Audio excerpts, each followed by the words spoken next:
And we're live. Hello, everyone, and welcome to our virtual presentation of Elin Hilderbrand's newest book, Troubles in Paradise. We're so excited to have Elin and Amanda Eyre Ward with us today.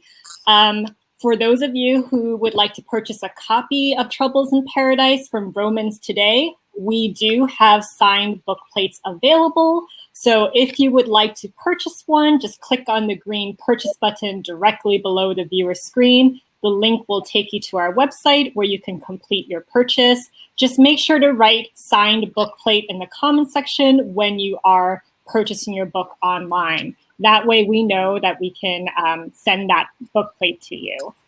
Also, this event includes a Q&A. So if you would like to ask Elin and Amanda a question, just use the Ask a Question feature at the bottom of the screen. You can also vote for any questions you'd like, and they will make their way to the top of the list.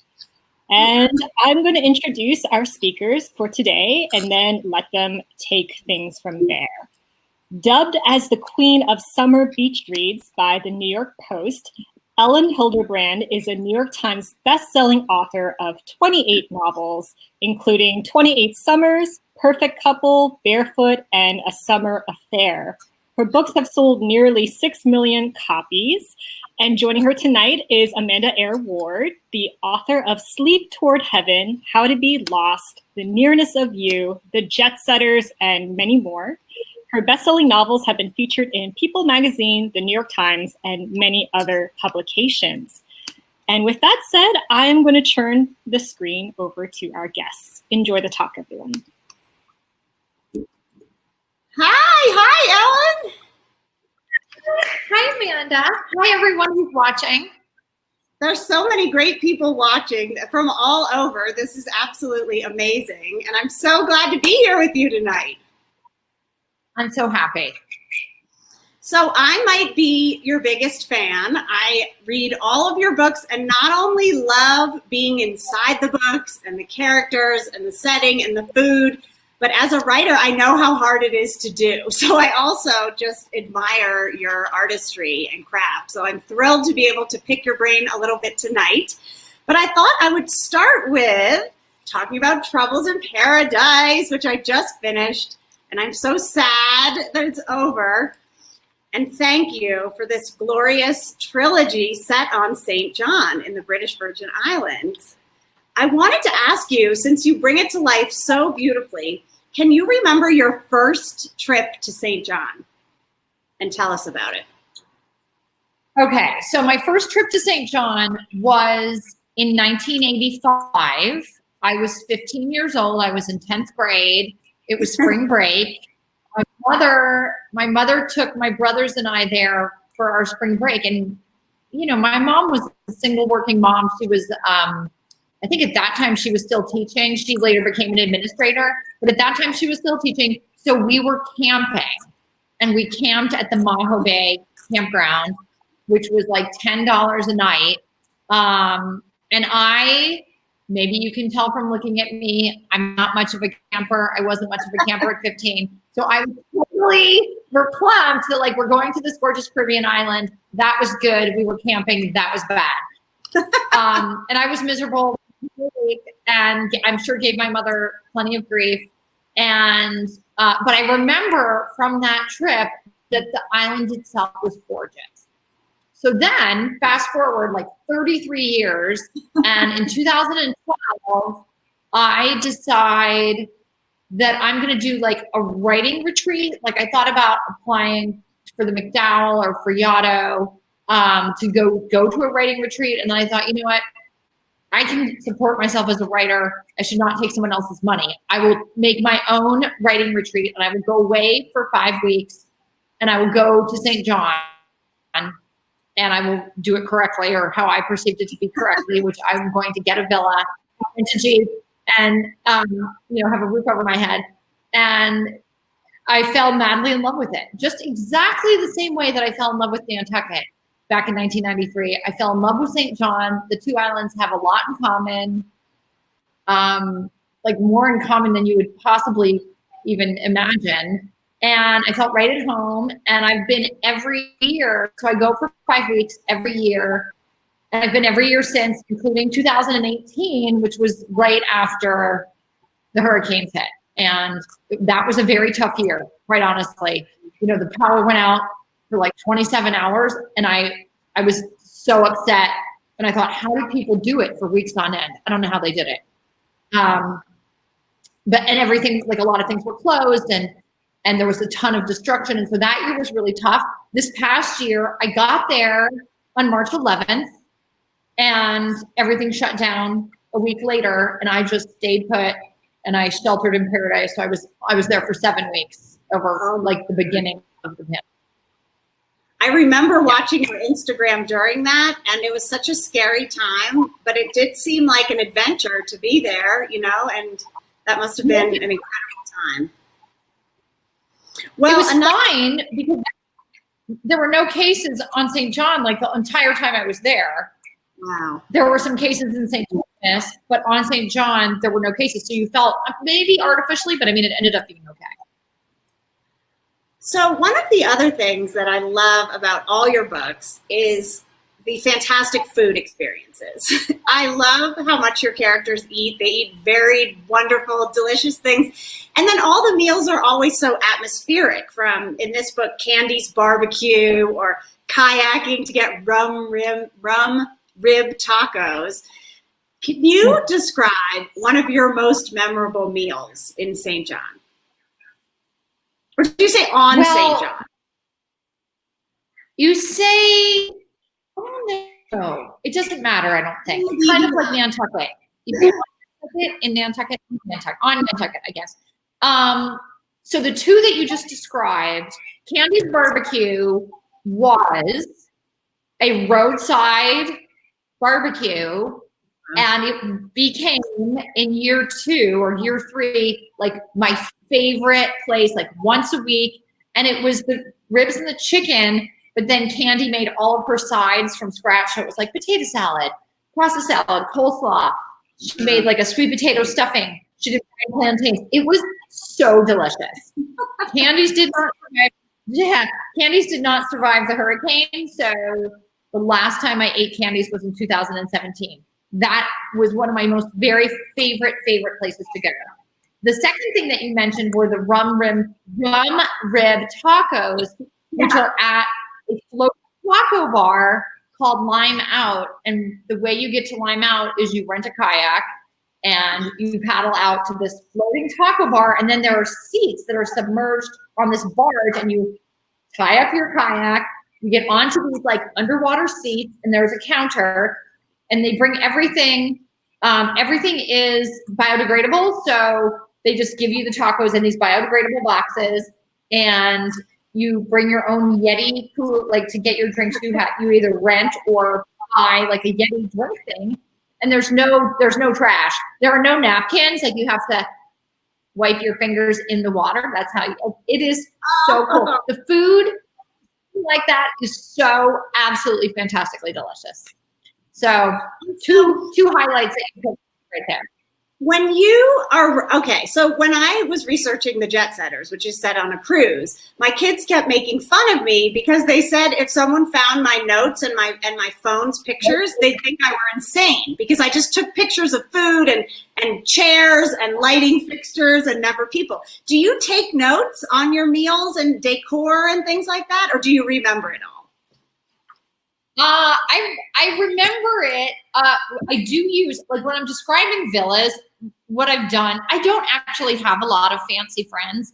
So I go into the real estate listings, like when I'm describing like Tilda's parents' house or the villa that Russ lives in, like I just went on a million real estate listings, and I sort of combined the idea of like what a magnificent villa would be, and I borrowed bits and pieces from places that I looked at literally on my computer.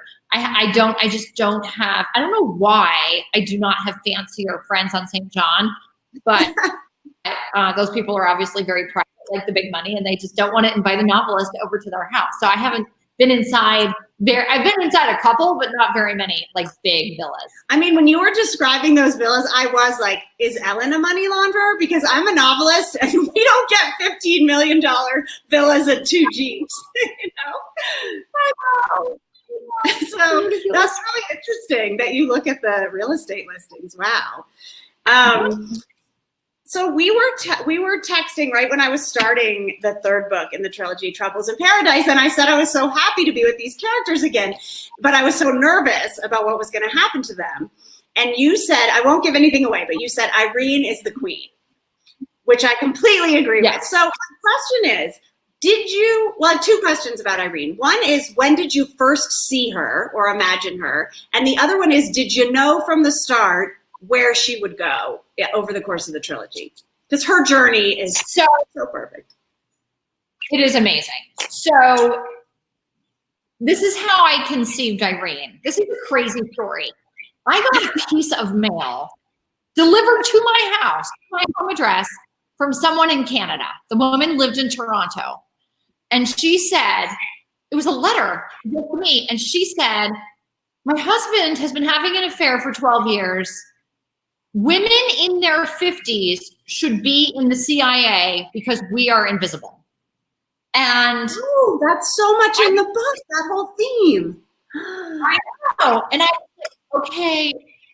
was probably 46 or 47 when I got the letter. It was like 3 or 4 years ago. And I thought to myself, okay, I'm going to use this somehow. I'm going to have a character in her mid to late 50s whose husband has been cheating on her like in a large and important way. And she feels invisible when she finds out. But I'm going to make her be the hero, and I'm going to make her not be invisible. I'm going to make her be sort of the lead in her own romance. And that was Irene. And she evolved. I mean, you know, Amanda, because you're a novelist also, like, characters evolve over the course of 1 book. And then over the course of 3 books, you can really take them somewhere. So yeah, she evolved a lot. But did you plan out the trilogy, or do you discover it? I've seen pictures of you on a beach towel with your notebooks, and you're just following the characters where they go. It seems like, not leading them to certain places. Or do you know a little bit more? Right. I had a vague idea of the very last scene, how I wanted that to go, and I can't give any of it away. But the rest of it really developed as I was writing. One of the things I like to do, or I liked to do in this, is I took minor characters. So like Tilda is mentioned in the very first chapter, the very first John chapter. And she becomes like a major character in book 3. She's kind of a major character in book 2, but she becomes a major character in book 3. So I like to use the people that I already have and bring them back and give them different roles. And like Mick, there's his boyfriend, he's in there like all 3, but you kind of think he's gone and then he shows up again. And so I like to use characters, and I shift people around. And then I think in every book I introduce, so in book 3 I introduce some new people. Like there's a dude named Duncan who shows up at the beginning, and he ends up, making trouble. And then Eyre's parents show up for reasons that I can't really say why, but her parents show up. So I enjoyed like mixing it up with bringing in new people, but I like to use the people that I have had in books 1 and 2. I love that, how you're always mixing it up, and we're meeting characters we've met before at different stages in their lives. And I love how you have all these different points of view. I mean, every novel of yours has a different narrative structure, and that's, all sorts of points of view. And then we have the St. John has a voice that, the whole area says this is what happened, which I just adored. But when your ability to make characters who are real and who you want to follow through many, many, many books, and who you hope will show up again and again, is really unparalleled. And I just admire it, and I love reading your characters. And I was once taught that you should write a list of 20 things about a person, including what's in their purse and how they stand, before you put them on the page. And I don't do that. But do you have any tips for creating characters like this, or can you just see them? one of the things I learned at Iowa, so, you know, I have this very fancy background. I do. By which I mean that I went to Iowa Writers Workshop, and I suffered. I hated it from start to finish. I felt like everybody was better than me. It was very competitive. Everyone was super snooty about like their art and their craft. And I'm like, this is baloney. I don't like it here. I didn't like it. But I learned a lot. And one of the things that I learned is something that my professor, Frank Conroy, taught me. I did not like Frank Conroy. I thought he was a jerk. He had a house here on Nantucket. I used to have to see him in the summertime. I was like, but he taught me a lot. And one of the things he taught me is that you have to love your characters. You have to love them. And if you love them and you treat them with dignity and respect, no matter what they do, they can do horrible things. And they should do horrible things because you're writing a novel and there needs to be drama. But if you love them, then the reader will love them. And so I'm very, very careful, even with my, you know, there's a whole section in book 2 about Rosie. And, you know, Rosie is basically sleeping with another woman's husband. She knows it. And we still have sympathy for her because I have treated her with a lot of love and a lot of respect. And, you know, she has a conscience and she does know what she's doing is wrong. She, you know, she's also super separated from, you know, she's never met Irene. She's never met the boys. To her, it's a little bit more removed. But it was very important to me that even the characters that are doing things wrong are treated with love. And that is how I do it. I always I don't do any kind of lists. I drop people into scenes and I see how they react. And then, you know, I live with them for 6 months every single day. And I go back and I revise them and I revise them and I revise them because you get to know somebody just as if like somebody moved into your house every day, you know, at the end of 6 months, you would know them pretty well. That's so interesting. So you have to treat all of them with love, you think, even ones? I mean, one of the amazing things you did with those Rosie sections is you made me sort of feel for Russ, who just seemed like a yeah. And then in those chapters from her diary, you start seeing him as a different person than he was presented as before. You treat him with love. Yeah, exactly. Yeah. That's well, it's also, if anybody has ever seen the movie The Town, there was a movie called The Town, which was set in Boston, Charlestown, and it's Ben Affleck, and Ben Affleck is the bank robber, okay? Yeah. And John Hamm, handsome John Hamm, who does not love him, is the FBI agent. And the way the movie is structured, you're rooting for the bank robber, and the FBI agent is like the bad guy, which is completely backwards. But it's all about having a point of view from the character that you're, you know, rooting for. So because it's Ben Affleck's story and we're in his head and we're in his experience, we are sympathizing with him. So that's exactly what happens in Paradise with Rosie. Once you're in Rosie's head and you understand her story, she's sympathetic. It's just a matter of getting her perspective. So speaking of Tilda, I know we have so many questions, and I want to read all these wonderful questions from your fans. Last question for you: do you know anyone with a Harlequin Great Dane? So sounds amazing. Here's something about book 3. So book 3 is partially set on Livongo Key, which is off the coast of St. John, and my friends Mark and Gwen Snyder, who own the Nantucket Hotel here in Nantucket, are building an actual resort. So Gwen was nervous because she knew that Livongo was going to take place in book 3. And she's like, please don't make us like evil characters. And so they're not in the book at all, but there is a resort that's being built in my novel on Livongo Key. When I went at Christmas to visit Livongo, I was picked up at the dock by the couple that was sort of on the ground doing the managing, and they had a Harlequin Great Dane named Olive. And I said to them, I'm putting Olive in my book because I loved her so much. So. What a crazy dog. I started Googling it after Olive showed up in the book, and I thought, where did she even come up with this idea? I love it. Extraordinary animal. It's huge, like a horse. Crazy. But and really cool. I have a million more writer questions for you, but I think it's only fair that we open it up to some of your fans, of which we have so many. Oh, This would have been one of my questions. Great. And it's voted to the top. Tracy would like to know, she says she loves all of your books and she's going to miss the characters in Troubles in Paradise. What are you working on now? Okay, so I have threatened to retire. I don't know if anybody on this feed has heard me threaten to retire, but I threatened to retire because I was totally burnt out from doing 2 books a year. And instead, I did. I signed a 3-book deal.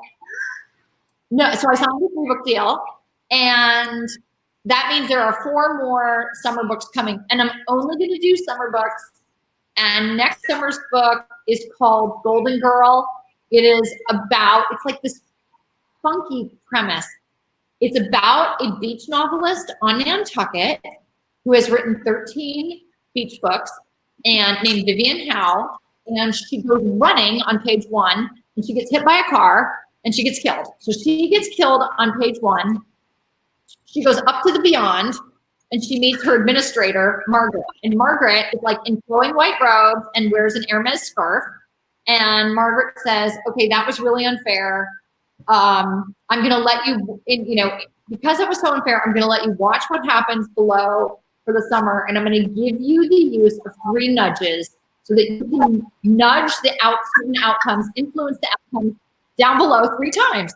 So she has 3 children who are like young adults, and she has an ex-husband and a best friend.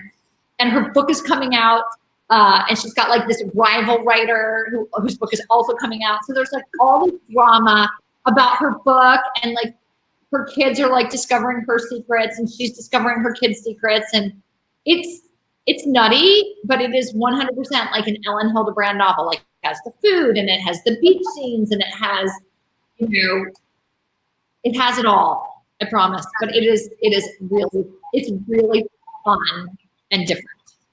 That sounds amazing.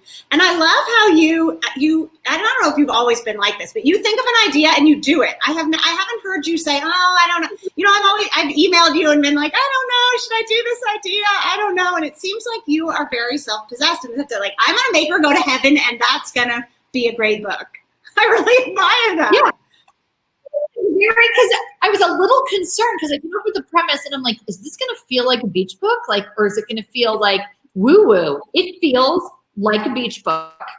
The scenes that are like up and beyond are completely hilarious because it's her and Margaret has like a different Hermes scarf, like done in a different style every day. And, Margaret is very sensible and matter of fact and like sticks to the rules. And Vivi's trying to like, and together they're watching what happens. And, then at the end of the book, it turns out Margaret is there for a reason. I mean, it's full of drama. It is a beach book. Like it's very Elin Hildebrand-y. I don't know how else to say it, despite this sort of crazy. And I was concerned I wasn't going to be able to pull it off, but I feel like I did. Or I have revisions, but it will be, when it's finished, it will be exactly what people want, I think. Do you think your summer books will be on Nantucket, or have you considered other beaches? So they're all going to be on Nantucket. This Golden Girl, I always have like secondary locations. Right. So South Bend. So in summers, South Bend and Washington and Baltimore were like my other locations. So in Golden Girl, I used Parma, Ohio, which is outside of Cleveland. So if I have anybody on this feed from Cleveland, you guys are getting the spotlight this coming summer because Vivi is from Parma, Ohio. And the reason I picked it is because I needed something in the Midwest that was a suburb of a major city in the 1980s. And Parma, I did an event there in 2018, and it just stuck in my head as being the place that I wanted to use. So I love it. Well, that sounds amazing. I'm looking through these great questions. Okay.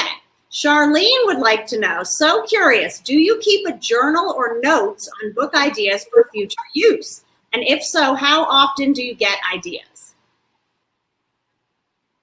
So I do keep notes in my phone, very extensive notes. And in the notes app, they're about the book that I'm presently writing. However, I do have ideas I know what books I'm writing for the next 3. So I do have ideas for those books, and I will put those in my notes as well. I've never been a journaler. Do you keep a journal? I think I would. I have maybe when I was really little and I had my babysitter sign it, but I've never kept a journal, and I also don't remember much. It's all made up. Me either. Really? Me either. So I remember, and the hilarious thing is like, this will surprise no one. I'm very curious about what I eat for dinner. So I bought this like organizer, and every night it has a spot for like what you had for dinner. So I've been like very religious in 2020 about writing down what I had for dinner. Other than that, I couldn't tell you like what I did that day, except for what I ate for dinner. Because I was like, oh, I want to go back and look and see like what I ate over the course of the year. Because that's the only thing I care about. Like my sisters will say, I'll write something in a book and they're like, that's kind of a scene that happened, but then you change it. And I'm like, I have no idea. I don't remember stuff. I could tell you what any of my characters are doing right now in their lives or past lives, but I have absolutely no idea. That's so interesting. I also didn't know you had a single mom. I also was brought up by a single mom who I hope is here now, but she would never camp. No way.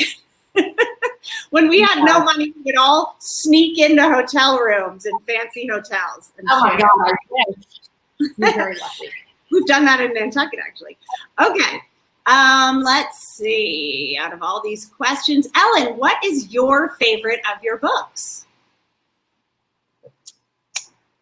So it used to be the Blue Bistro. Then it was 28 Summers. Now, I mean, the Blue Bistro and 28 Summers are my favorite books. I really like the book I just finished, Golden Girl. I love it. But it might be because it's the one, you know, it's like the thing that you're in is always the thing you're most passionate about, or it should be. So the book I just finished, I'm like really in love with it right now. But historically, my 2 favorite books have been the Blue Bistro and then 28 Summers I really loved. I got a lot of flack.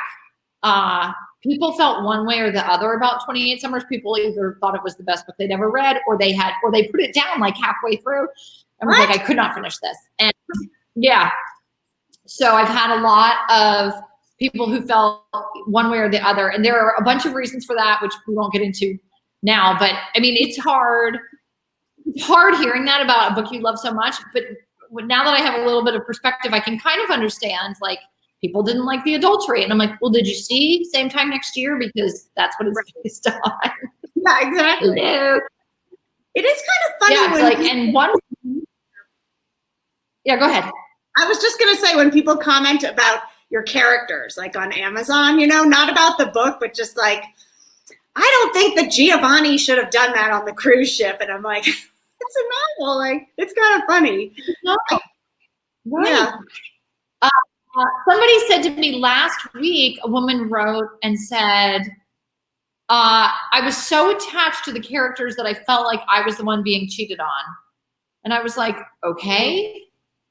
I mean, that at least made me, I kind of understood it, but people really were, they were one of two minds about that book. You know what's interesting? I was telling my 8-year-old daughter that I love how you're able to draw people in so early in the book. And we were driving to something and she was in the back seat and I said, just open it up and start reading. And she started the first scene in 28 Summers with Mallory as a teacher and how she liked to steal pizza and stuff. And I said, see, you already love this book. She's even in a few pages. Okay, next question. What country would you like to eat your way through? Oh, gosh. What is the answer to that? I would love, so I have traveled quite extensively. And I say that with all humility because my ex-husband and I we backpacked through Southeast Asia for 6 months and went to Australia and New Zealand. We went through South America. We went to the Galapagos. We were in Costa Rica for 6 weeks. I've been through Africa. So I've been a bunch of places. I would like to return to Singapore. Singapore is one of my favorite, like coolest, it's one of the coolest places in the whole world. It's very regimented.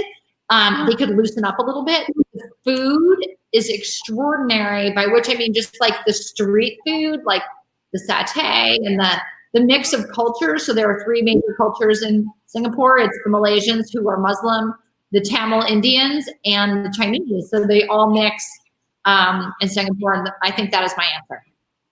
That is a good answer. I've never been there. That sounds absolutely amazing.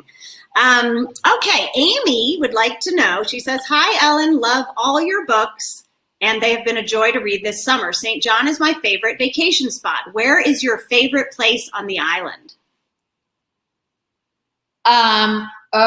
Let's see. Well, if we're talking about beaches, so my favorite beach is called Oppenheimer/Gibney. So it is the most perfect beach.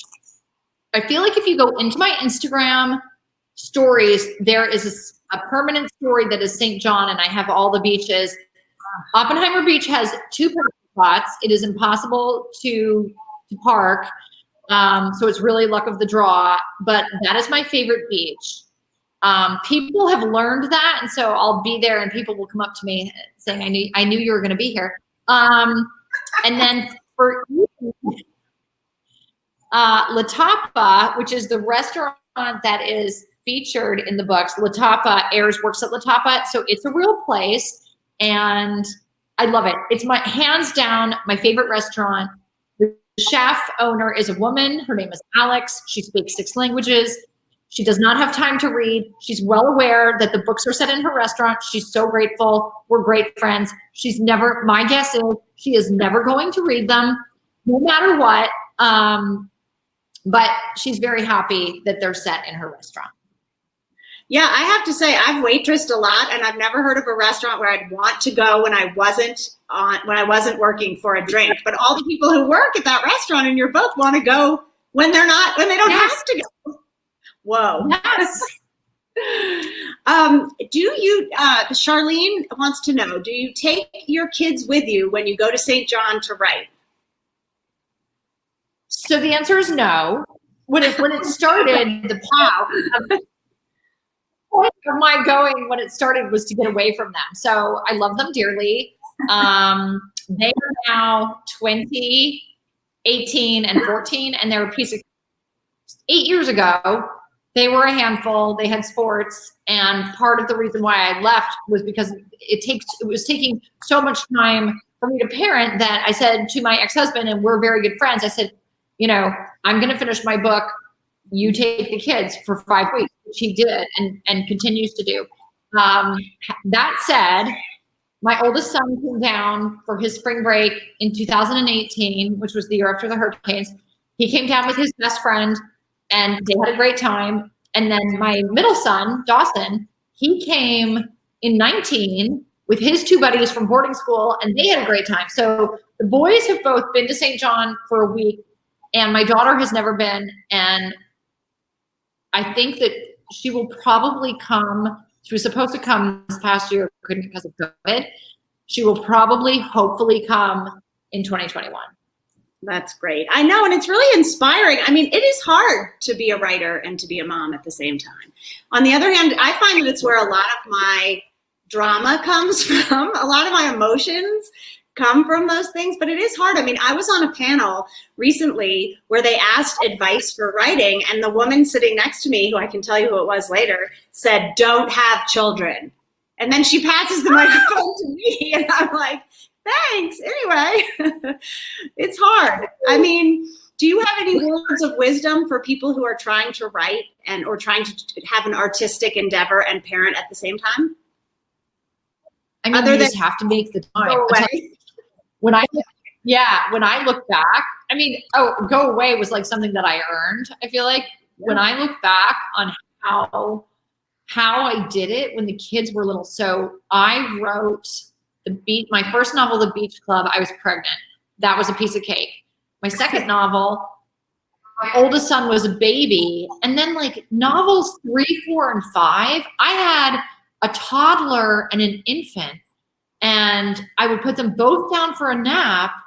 And believe you me, I also wanted to take a nap, but And that's how I started writing in my notebooks. I would bring my notebook up to the bed and I would just write in the notebook while the kids were like sleeping, sometimes in the same bed with me. And I would just use the time that they were asleep. And I managed to write like 3 books doing it that way. And then finally I had enough money that I could get help.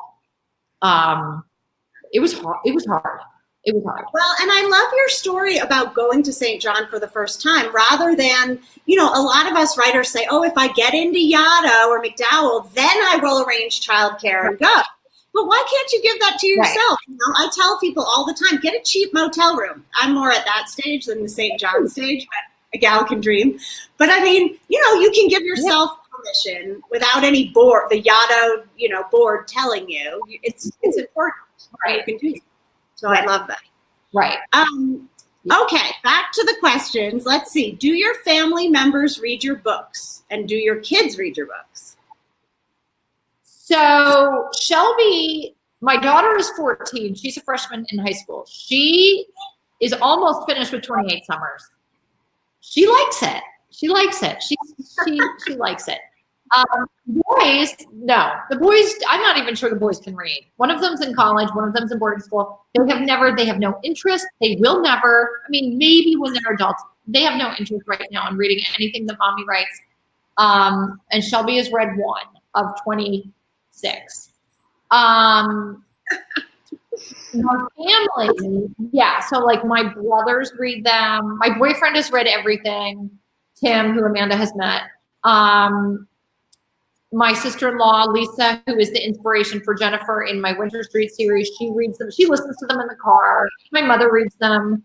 Yeah, so like my family reads them. I don't care really. Like I don't check, but they'll sometimes let me know that they're enjoying them, and that of course makes me happy.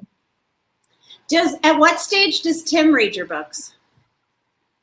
He reads them in the galley stage. So he needs to print a galley. He will not read them on the computer. And he does not deal with paper. So as soon as we get the printed galley, normally for the summer books, we are in St. John when he reads them. And then normally for the St. John books, we are in Nantucket. So in the summer. So he read the Paradise books in the summer on Nantucket, and he reads the summer books on St. John. I used to share mine early with my husband. He's a geologist and didn't want that to happen. I think he felt like he had to dig in, but he would always say something that to me was the wrong thing to say. And then my friend Andy Greer said one time, Tip, here's what you say, no matter what she gives you. I love you. I love this. You're a genius. I can't wait to read more. So now, whenever I give him, that's what he says, and I go, oh, really? And then I remember, oh, that's what Andy told you to say. But it feels good. That's the right thing to say. Okay, do your book storylines reflect a lot of what is going on in your life at the time?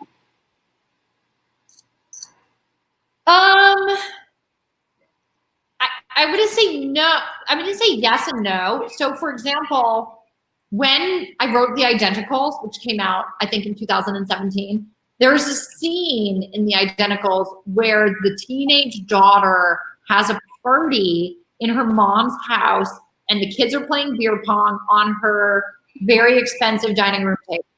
Okay? This exact scene happened in my house. I was not home. I was in St. John.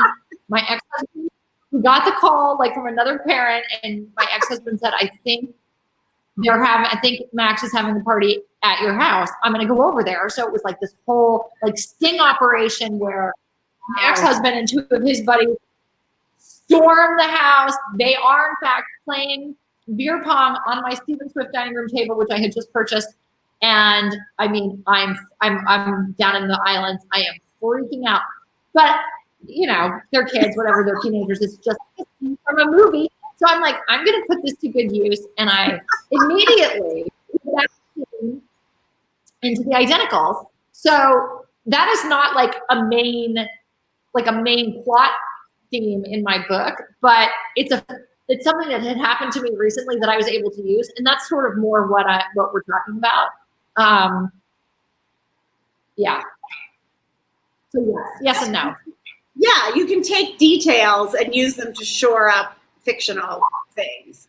I mean, like, for example, I thought at one point you're describing Sunny and I forgot her husband's name, and they travel all over the world. And it's Eyre's remembering growing up with them. And there's you just have all these details about growing up with backpacker parents. And one was the red or the ants all over her things. And I thought Ellen must have done this, because that is such a specific detail. How would you, by Googling things, you just couldn't find that. With all the names. Yeah, no. So like I told you already on this talk that, you know, my ex-husband and I we backpacked like for months at a time with one bag. And I had this sheet that I slept in, so it was too hot to have a sleeping bag. But I had like a sheet that was sewn at the bottom, and the sheet itself was disgusting, but it was mine, so I didn't care, and I would get into it every night and like hide. And then one morning I woke up and there are like golden, like teeny tiny golden ants. I was in Malaysia. I was in Borneo, and there were golden ants all over my sheet, and I'm like screaming. I can deal with anything but not ants. I was freaking out. I'm the same way. But I love how you gave that detail then later to a little girl who grew up with that, and that's why she doesn't want to do it. I loved that. Yeah. Okay, here's a great, oh gosh, we're almost running out of time. Here's a great question. If you could take Irene out to dinner on Nantucket, and this is from Laura Locke, where would you take her? I don't think she's fancy. But you could take her anywhere, so you could go fancy. Oh, yeah. Where would I take Irene? So I would take Irene. I would probably take Irene to a place called the Languedoc. So the Languedoc is a grown-up restaurant. It is a French bistro. It's famous really for its cheeseburger with garlic fries. So that's what I get. So delicious. It is not super fancy. It's not super expensive. It's sophisticated and cool and sort of impossible to get into, but it's for grown-ups, and you know, it's not a wild bar scene. I would take Irene to the Languedoc. That's a great answer. You know, talking about cheeseburgers and garlic fries, and you have all this fabulous food and meals, and you're so fit. I saw that recently you got into Peloton. Yes, I did. So I do yoga with them. I want to get a bike someday, but it's quite a world on there, isn't it? Yeah, so I had no idea. I started spinning in November, which I was very proud of myself because I'm 51 now, but I was 50 when I started spinning. And I thought, can I do something new at 50? Like, can I do something new? And I started spinning and I liked it.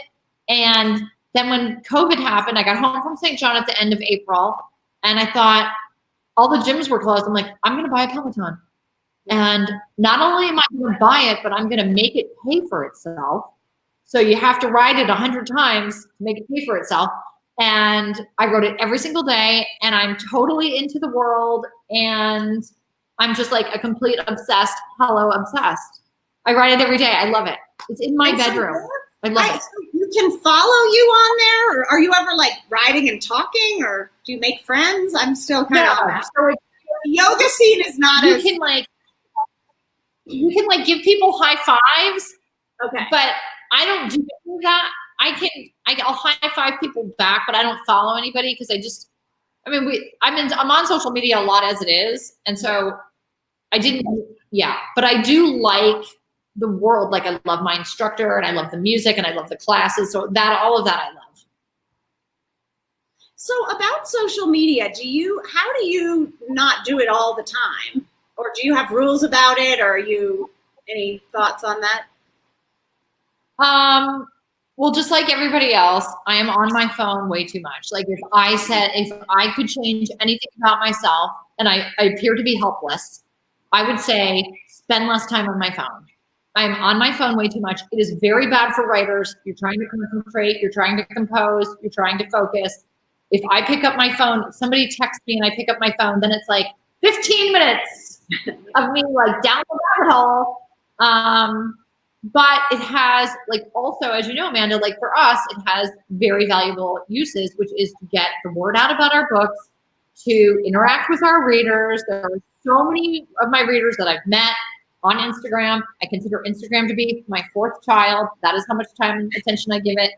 You know, and every the thing about Instagram is that content is all organic. I do it all myself.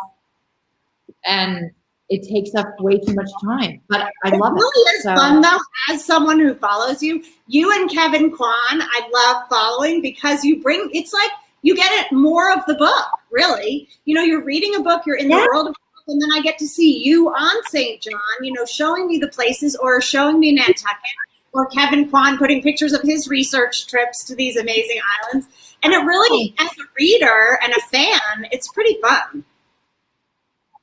Oh, I'm going to follow Kevin Kwan as soon as we hang up. That's a good tip. He'll put this restaurant's in my book and here are pictures of it. And it's just great. Somebody asked a question about traveling, which is such a great question right now. And I'm traveling through following you and Kevin Kwan. But someone, and I can't find here it is. Vroman's asked, books are one of the few ways people are able to experience travel these days. What is a place you would like to travel to and write about after COVID passes? Or just travel to, since you're writing about Nantucket. Travel to, yeah, since I'm always writing about Nantucket. Well, I promised my daughter that I would take her to Bora Bora, and I've never been to the South Pacific. I mean, I've been to Hawaii, but I've never been to the South Pacific. So that is on my list. Whether or not that will happen, I don't know. I'm obviously an island person. I'd love someday to go to the Maldives. I'd like to go to Mauritius off the coast of Africa. I'd like to go to Zanzibar. I'd love to go to Zanzibar. I've been to Zanzibar. It's amazing. Yeah, you've been? Mm-hmm. Yeah. And is it good? It was phenomenal. I spent my junior year in Kenya, and it was the first time I ever left the Eastern time zone. I was from suburban New York, went to boarding school, went to college, and then my junior fall flew to Nairobi. I had never even been to California or Chicago. It was so great. And then ended up in Zanzibar. I love it. Oh my God. Stories. It's so beautiful. All right. I'll ask you about it before I plan my trip. So are you still finding new places on Nantucket, areas that surprise you or groups of people or? Yeah. I mean, I went out for a drive last Sunday, we could go Sunday, to do my flower box tour. And I took a road that I have not been on in probably 20 years. And you forget. And it's so alarming because I'm like, the island is only 13 miles long and 4 miles wide. It is not that big. And I have not been on this road in 20 years. And I could only sort of vaguely remember like where it went and and I'm like, oh my goodness, like I need to do more of this winter. I get so busy, and just like everybody else, like my life is a triangle. It's like the grocery store, the school, and my house. And it was good for me to go out and do an actual drive, because there are lots of places on Nantucket that I don't spend enough time, that I need to do some more exploring. It's so fun. And then, another thing is that you'll get to see places that you were 20 years ago. So you're seeing them as a different person, really, So all of a sudden, like Austin, to me, I've been living there a long time, but now I go by places and think of who I was when I was in that bar, for example. And now I'm driving to soccer practice. Wow. So what books do you recommend reading for Anne Smith, who has finished all of yours? So I have 2 recommendations, and if you follow me on Instagram, you've already seen these, but these were 2 of my favorites from this year. Number 1 is Luster by Raven Leilani. I absolutely loved this book. It comes with a warning. It has a lot of graphic sex. I liked that about it. It's very fresh, very urban, extremely, it's about a young urban Black woman who has an affair with a white dude in the suburbs who's in an open marriage. It starts there and it just gets crazy nuts. I loved this book. Okay, on the other end of the spectrum, we have Hamnet by Maggie O'Farrell. Probably one of the best books I've ever read in my life. It's about Shakespeare's son who dies of the bubonic plague. I did not want to read about the plague. I do not like Shakespeare, and I do not like historic fiction. Despite those prejudices, this book was absolutely freaking amazing and highly recommended. Those are my. I mean, I have seen that one. I love the Raven Leilani book, but I keep seeing that on your Instagram, and I'm like, I don't want to read Hamnet. I don't make me read it. And like, you're like, no. You have to trust me. I did not want to read it. I mean, I hate Shakespeare. Like, no, zero interest. Zero Even interest. the cover, I'm like, brown. Don't make me read a brown book. The sheer beauty of the language, like every single page is like, it's accessible though, like the accessible beauty, exquisiteness of this writing, it is unparalleled by anything. Okay, I also want to plug one of your books because my favorite book by Amanda is one that you might not have read. Sleep Toward Heaven is my favorite of your books. It was the first one that I read. I don't even remember, what year did that come out? Do you know? 2003. I must have read it. I probably read it in like 2004, 2005. It's a doozy. That is my favorite of your book. Sleep Toward Heaven by Amanda Eyre is my number one pick for you guys tonight together. Well, it looks like, all right, let's see. What else? Can you talk more? Are we out? Oh no, we have time for one more question. Okay, there's so many good ones here. Oh, you know what? There's one that I think a lot of people would love to hear. Any advice you have for aspiring writers? So I'll end on my advice for aspiring writers, and it's very, very simple. I talked a little bit tonight about my time at Iowa. I thought everybody was better than me. They were better than me. I was not the most talented person at Iowa by a long shot. But I got my work done. I turned in stories, I finished things, and I started a novel. You have to continue. You must start something, and then you must proceed through the nebulous middle, and you must finish it. You can always go back and change things. But you have to have the discipline to finish something. It is sort of like you won't hit the ball if you don't swing. You have to finish in order to make it as a writer. It's discipline. I agree 100%.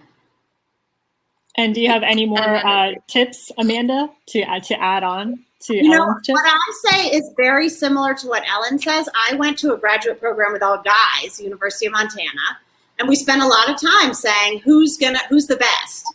And it doesn't matter because it was who is going to work the hardest. And I especially say to young women to be ambitious.